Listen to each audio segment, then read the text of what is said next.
Hey Monopoly Go fams, ever seen that fancy Tycoon Club badge and wonder how do I get in? Today I'm going to show you how to join the Tycoon Club and why you definitely want in. Let's roll. So, what is the Tycoon Club? It's an exclusive club for Monopoly Go's biggest player and trust me, the rewards are amazing. Here's how to get in. It's all about spending your real money.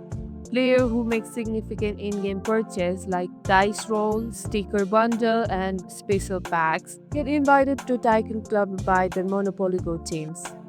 The more you spend over time, the more likely you will get noticed. We are talking accumulated purchase, not just one big splurge. Once you hit their threshold, you will get an official invite either by the email or pop-up in-game message. That's how you get into a Tycoon Club. After joining the Tycoon Club, what do you get? Special VIP bundle, exclusive events, early access to sales, and better loyalty rewards. And that's how you join the Tycoon Club in Monopoly Go. If you found this helpful, smash the like button, subscribe for more Monopoly Go tips,